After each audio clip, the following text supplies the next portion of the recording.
Buenas tardes, jóvenes. Vamos a dar inicio a la clase sobre plan básico de la cadena de suministro, que es lo que conversamos el día de ayer. Para poder entender esto con más propiedad, vamos a partir hablando del concepto de plan.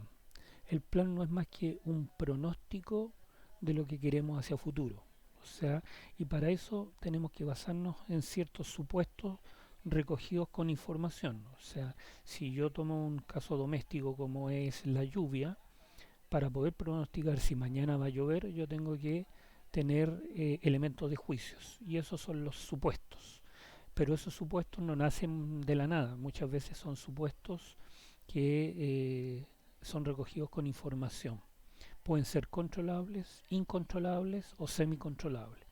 Por ejemplo, yo podría decir la humedad, la temperatura, la condensación de las nubes, de forma tal de que cada uno de esos elementos me va a llevar a tomar una acertada decisión, que es definir si va a llover o no va a llover.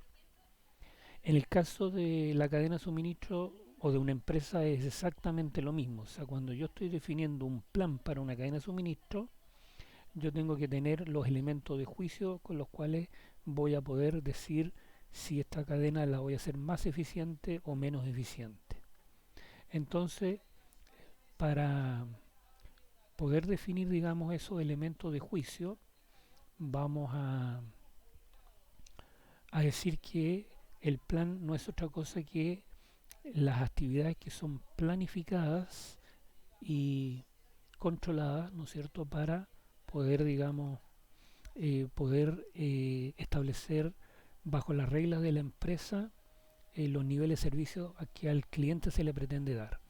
Entonces, cuando hablamos de las reglas establecidas por la empresa, es exactamente lo que yo le decía, o sea, los supuestos que van a ayudar a tomar decisiones a la empresa.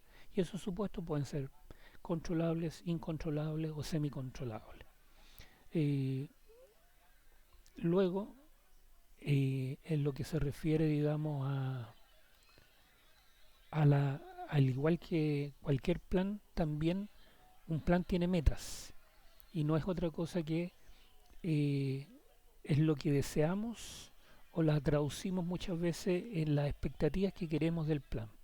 Entonces, en este caso, si lo vemos en relación a la cadena de suministro, es convertir la cadena de suministro de una empresa en un proceso eficiente de satisfacción para el cliente, en donde la efectividad de toda la cadena es más importante que la efectividad de cada departamento o unidad de la organización. A ver, primero entender acá en este párrafo que cuando hablamos de efectividad estamos hablando de un concepto que tiene que ver con la relación de, eh, de producto versus insumos. Si ustedes lo ven, ¿no es cierto? Ahí vemos efectividad, tiene que ver con la relación eficacia versus eficiencia, en donde la eficacia son los productos que yo planifiqué y la eficiencia son los recursos planificados para obtener esos productos. Luego, al dividir esas dos relaciones, tengo productos versus recursos y eso no es otra cosa que la productividad. Con el ejemplo, si yo digo voy a planificar 1000 productos y para ello voy a necesitar aproximadamente 200 insumos, entonces la productividad o efectividad se va a traducir en 5, que no es otra cosa que la utilización de 5 veces mi producto. O sea, estoy obteniendo 5 veces los insumos que yo coloqué en términos del producto que estoy obteniendo. En el, Eso es uno de los elementos que me interesaba, digamos, que pudieran comprender. Y lo otro tiene que ver con que también la efectividad no depende de un solo departamento en la organización, sino que depende del conjunto de departamentos que puedan apoyar, digamos, el logro de efectivo de la cadena de suministro. Luego, tenemos que tener presente qué planificar en la cadena de suministro. Cuando hablamos de qué planificar, recuerden un poquito cuando vimos el concepto que era los actores que intervenían en esta cadena de suministro. Y teníamos proveedores, fabricación o producción, distribución y servicio al cliente. A lo menos esos elementos debieran estar en todas las cadenas de suministro. Pero además a ello agregábamos el flujo, que es desde donde parte, ¿no es cierto?, la cadena hasta llegar a nuestro cliente, que es el destino final.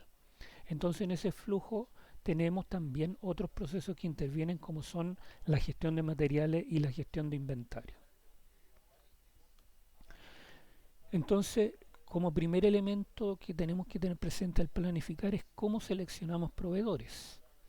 Para ello tenemos que tener presente algunos factores que son relevantes al definir, ¿no es cierto?, la selección de proveedores. Entre esos, el precio, la calidad, la credibilidad, las condiciones de pago y los costos de envío. Puede que algunos proveedores nos den todos estos factores o puede que solo algunos. Entonces es importante al seleccionar un proveedor de ver con qué precio nos está vendiendo, si es muy alto, si es muy bajo, la calidad. Puede que hayan proveedores que den muy buena calidad pero a un mayor costo y otros que no lo den tan de buena calidad pero con menor costo. El ejemplo que yo les daba ayer, por ejemplo, nosotros interactuamos mucho con productos extranjeros y ahí postulan muchas veces los chinos. Los chinos pueden tener muy bajo precio, pero la calidad deja bastante que desear. Lo mismo sucede con la confiabilidad, o sea, cuán confiables van a ser nuestros proveedores con los que vamos a interactuar.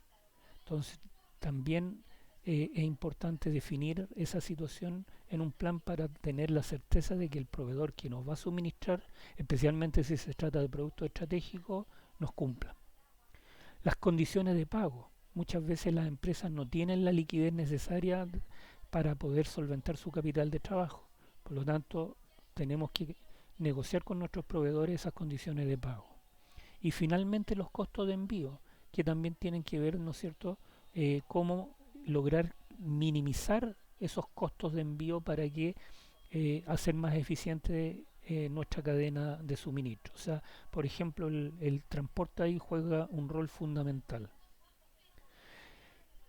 También en la gestión de materiales tenemos que tener presente el movimiento de las mercancías eh, desde el momento que el proveedor la embarca o la entrega, digamos, donde nosotros queremos que nos haga llegar el producto.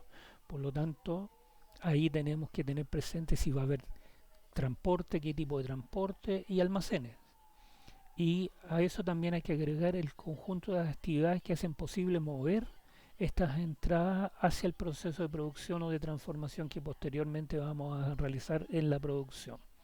Entonces, la gestión de pedidos juega un rol fundamental en la cadena de suministro. Y más aún, yo les hablaba ayer que no deben olvidar que un buen requerimiento hace efectiva la cadena de suministro. O sea, si yo hago un mal requerimiento, todo el resto de la cadena de suministro va a estar mal.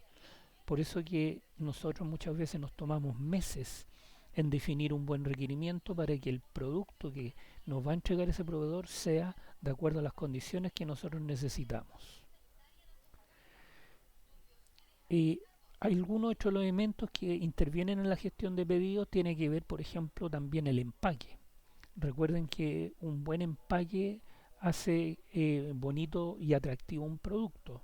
Y a veces también en esto interviene la unitarización de cómo van a llegar los productos. O sea, van a llegar en container, van a llegar en pallet, cualquier mecanismo que nos permita, digamos, saber cómo va a llegar empaquetado el producto que estamos requiriendo. Ver el tema de transporte interno, cómo vamos a trasladar los insumos que nos entregó el proveedor y si hay que trasladarlo a región, los costos que hay incorporado en eso, los almacenajes, recuperación. O sea, recuerden que también aquí cuando hacemos pedidos, muchas veces ahí pueden venir ciertos pedidos que vengan con daños o con defectos. Por lo tanto, ver cómo vamos a recuperar del total de pedidos que nosotros hicimos con nuestros proveedores. Y la identificación, cómo vamos a identificar los productos que nos están llegando, algún código de barra, alguna forma, ¿no es cierto?, que nos permita tener claridad de que lo que solicitamos corresponde a lo que efectivamente estamos requiriendo. Y también finalmente la comunicación, o sea, comunicar que el pedido llegó para que pueda comenzar el proceso de fabricación si es que se trata de una fabricación o si es de una empresa comercializadora, poder, ¿no es cierto?, comunicar que estamos con los insumos ya recibidos en planta para que puedan ser posteriormente distribuidos.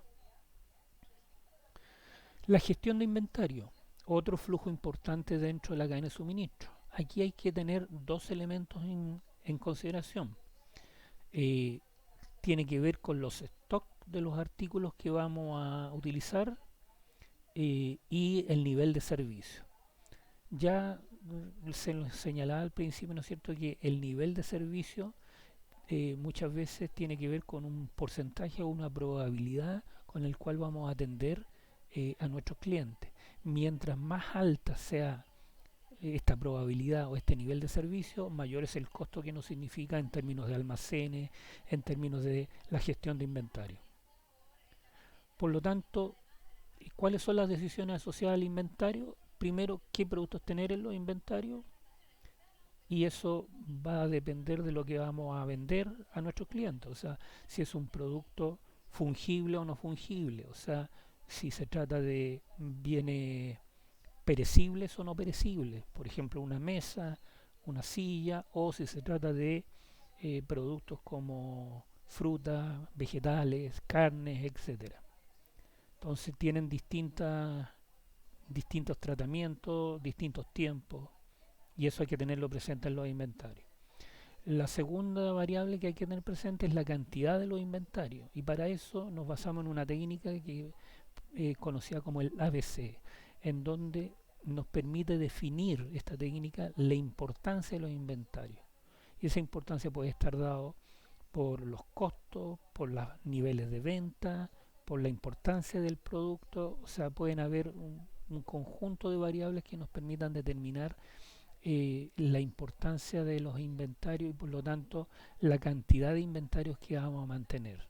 Generalmente aquí dice una regla que ayuda mucho en la ley de Pareto, el 80-20, o sea, yo voy a tener un 20% de productos inventariados, pero representan el 80% de importancia para mis clientes. Y finalmente el costo de los inventarios. Aquí también otra técnica que nos ayuda es el lote económico, o sea, definir un costo mínimo de inventarios, ¿ya? Que no que el tener inventarios almacenados no nos signifiquen un costo excesivo y por lo tanto a través de este lote económico vamos a poder optimizar, ¿no es cierto?, el nivel de inventario que vamos a tener en nuestros almacenes. Otro elemento que interviene en la cadena de suministro tiene que ver con la planificación de la producción. ¿Qué elementos vamos a planificar en la producción? Bueno, aquí tenemos la cantidad a producir, que muchas veces en esto, ¿no es cierto?, nos ayuda mucho el tema de las economías de escala. ¿Qué son las economías de escala? O sea, en otras palabras, la economía de escala es en la medida en que nuestra producción sube o va aumentando, los costos totales empiezan a disminuir hasta llegar a un nivel en que se minimizan o se optimiza y posteriormente si yo produzco una unidad más, mis costos se elevan.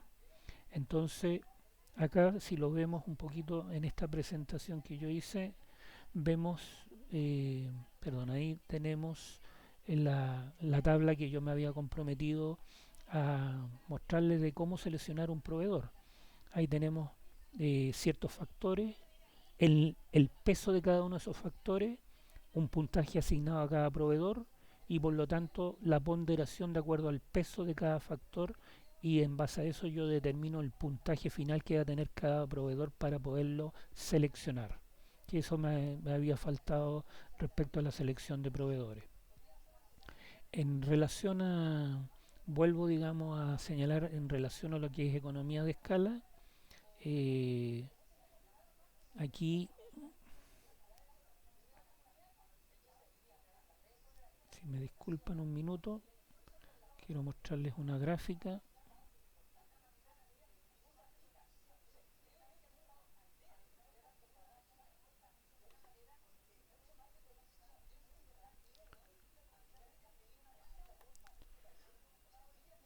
Y ahí podemos apreciar la gráfica. Nuevamente voy a volver a mostrar la gráfica.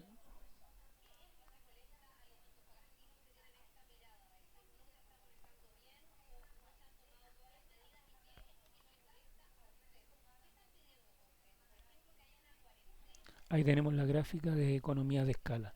Entonces ahí, si ustedes se dan cuenta, los costos totales empiezan a disminuir en la medida en que vamos produciendo una mayor cantidad hasta llegar a un punto mínimo, y por lo tanto logramos la cantidad óptima de producción para poder posteriormente entrar a las economías de desescala, que es que cada unidad de producción que yo aumente, los costos aumentan.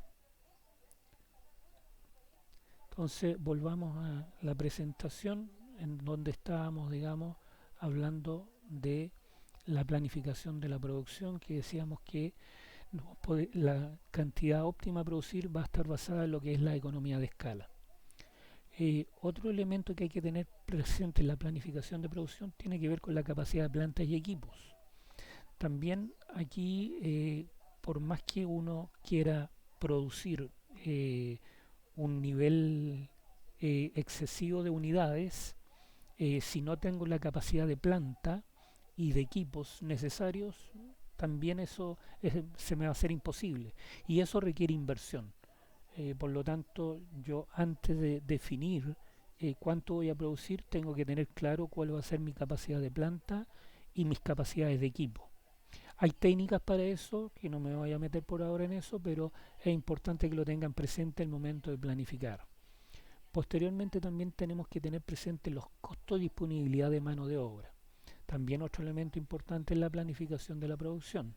Si yo quiero producir más, obviamente voy a tener que utilizar más mano de obra y eso me va a encarecer mis costos. Y además tengo que ver la disponibilidad de esa mano de obra, porque muchas veces hay mano de obra especializada y mano de obra que no es especializada. Entonces va a depender, digamos, de esa situación si voy a requerir, digamos, o voy a contar con esa mano de obra para poder producir la cantidad que yo necesito. Y finalmente tenemos los costos de los insumos, que también son relevantes para efecto de definir los niveles de producción. O sea, cuánto van a ser mis costos, ¿no es cierto?, de insumo que yo voy a tener que utilizar para efecto de producir. O sea, si yo voy a producir una silla, saber, digamos, que voy a tener que ocupar, no sé, 100 tornillos, que voy a tener que ocupar 20 respaldos, etcétera, etcétera. Cuatro patas por cada silla, por lo tanto, si son eh, dos sillas, necesito ocho patas y así sucesivamente. ¿Ya? En relación a otro elemento que interviene en la cadena de suministro, tiene que ver con los envíos y las entregas, o sea, la distribución. Y la distribución, aquí tenemos que tener presente cómo va a ser recibido el producto que una vez que ya esté finalizado. El almacenaje eh, hasta que sea requerido por nuestro cliente, cómo lo vamos a realizar y finalmente la entrega al cliente. Aquí un ejemplo que yo les señalaba ayer, por ejemplo, en el caso de mi esposa había comprado un producto en Antena 3 y eh, en la entrega ellos se habían comprometido en hacerlo en una semana y finalmente llegó casi después de un mes. Entonces hay una pérdida de credibilidad como cliente, ¿no es cierto?, con respecto a la empresa que me está vendiendo este producto. Por lo tanto, la entrega, ¿no es cierto?, juega un rol fundamental en esto de la distribución. Eh, los mecanismos de recepción, tanto en eh, cuando está siendo recibido por la empresa o como está siendo recibido por el cliente, también es importante definirlos en un plan, cómo se va a hacer, porque yo puedo hacerlo simplemente recibiéndolo sin ningún protocolo o estableciéndolo algún protocolo con guía de despacho, factura, etcétera, etcétera. ¿Ya? O sea, tiene que haber una definición en el plan de cómo se va a recibir ese producto. Nosotros en la aeronáutica tenemos funcionarios que trabajan en la unidad de abastecimiento del aeropuerto, que cuando reciben ellos firman responsablemente, ¿no es cierto?, el tipo de producto que están recibiendo, las cantidades, etcétera, etcétera. Luego, las decisiones importantes en la distribución tienen que ver con los modos de transporte y los tipos y capacidades de almacenes. O sea, yo tengo que ver qué tipos de transporte voy a utilizar y con qué costo. Aquí un ejemplo que yo creo que también se lo señalaba ayer, cuando me tocó trabajar en una empresa que era de suministro de tinta y toner. eh, Uno tiene que evaluar si va a comprar directamente en el extranjero estas tintas y toner, por ejemplo acero u otro proveedor, y los traigo en avión con un costo más alto, o los traigo, ¿no es cierto?, en buque, pero obviamente con un mayor tiempo y a menor costo. Entonces, el transporte acá juega también un elemento vital en la cadena de suministro. Y los tipos y capacidad de almacenes, también aquí otro elemento importante, ya lo señalábamos anteriormente, pero con un mayor detalle les menciono que si yo voy a almacenar productos que tienen que ver con mercancías perecibles, ¿no es cierto? Como el caso de una fruta, de carne, qué sé yo, tengo que tener almacenes apropiados con refrigeración, congelación, o sea, las temperaturas apropiadas que me permitan almacenar ese tipo de productos. Y también las capacidades, o sea, el volumen que me van a soportar en términos de productos de esos almacenes. Dos conceptos que nos ayudan para entender mejor este proceso de distribución tiene que ver con la consolidación y el cross-docking. La consolidación no es otra cosa que definir múltiples lotes que vienen en cantidades pequeñas, pero que luego son readecuados en lotes mayores. O sea, son unitarizadas en distintas formas de empaque, que puede ser un pallet, puede ser un contenedor, etcétera, etcétera. ¿Ya? Eh, Me parece que yo algo vi con ustedes el tema de cubicación, y ahí en la consolidación el tema de cubicación juega un rol relevante. Y el cross-docking tiene que ver con la descarga de mercancía de distintos vehículos para luego ser cargadas inmediatamente en un contenedor para ser entregadas finalmente en un destino final. Aquí el cross-docking va ligado a lo que es el just time, o sea, dos técnicas que ayudan a mejorar nuestra cadena de suministro en términos de tiempo y oportunidad. O sea, lograr, ¿no es cierto?, que la mercancía no tenga que yo almacenarla o que no tenga que permanecer mucho tiempo almacenada para luego ser distribuida. Entonces, finalmente vamos a entrar al último elemento de nuestra cadena de suministro, que tiene que ver con el servicio al cliente.